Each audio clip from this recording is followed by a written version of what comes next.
Hey everyone, my name is Steven Bohls. I'm a best-selling fantasy author and a lifelong artist. When I'm not writing, I'm always doing art. That's pretty much my entire life. I want to welcome all of you to my incredibly messy workspace. This is my garage, and it pretty much doesn't get cleaner than this. So I'm sorry about that, but I want you to join me here with my fancy, sort of not fancy machine and my flip-flops. As an artist and an author, my job every day is to answer the question, what if? What if a kid lived in a world made entirely of junk? What if a video game NPC accidentally killed the game's hero? What if normal people had to fight superheroes? What if our talents could be traded like money? What if your next door neighbor was a zombie?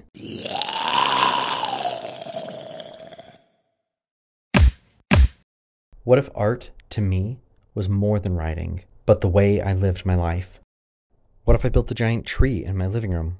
What if I sculpted dragons on my bedroom furniture?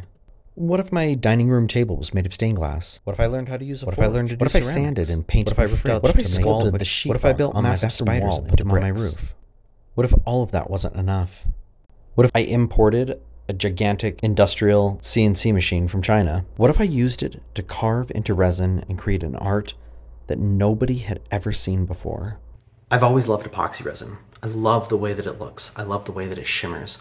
I love the uniqueness of it, how it flows, how the patterns in it are always different, always unique.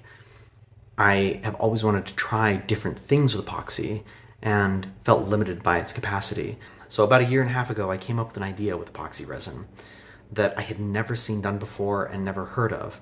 So it was a huge amount of trial and error trying to get this thing right.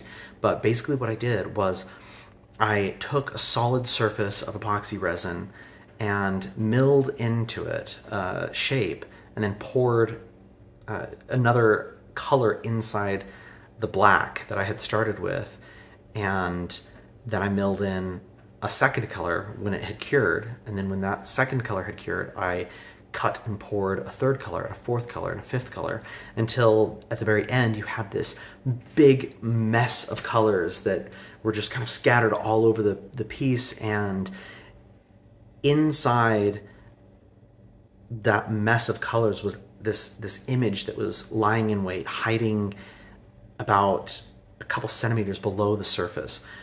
At the very end, I took a surfacing tool and scraped off the top layer of collected epoxy resin, and this image appeared, and it was absolutely amazing to me. I had this idea and I thought there was no way that it was actually going to work, and when it did, and that surfacing bit went over the surface and the lines of color started to appear, my heart was racing, and I just sat there looking at the image in stunned silence even after it had finished, and I was so excited. This was the piece that I did that first day. You can see the textures of resin and the patterns that were formed. Epoxy resin has a look and a sheen and a texture like nothing of its kind, and I felt like it was isolated to river tables and jewelry and drip paintings. I wanted to create something that was different from all of those. I wanted to create something completely unique, something revolutionary.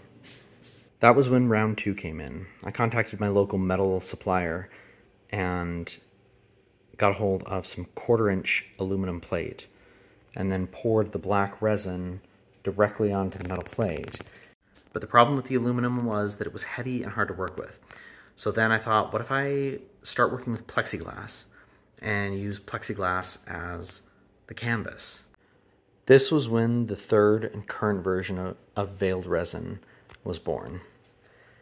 I carved into the back of the plexiglass, poured the colors one by one, and instead of milling off the very top layer with a surfacing bit, I simply turned the piece over and the image appeared in full 3-dimensional glory.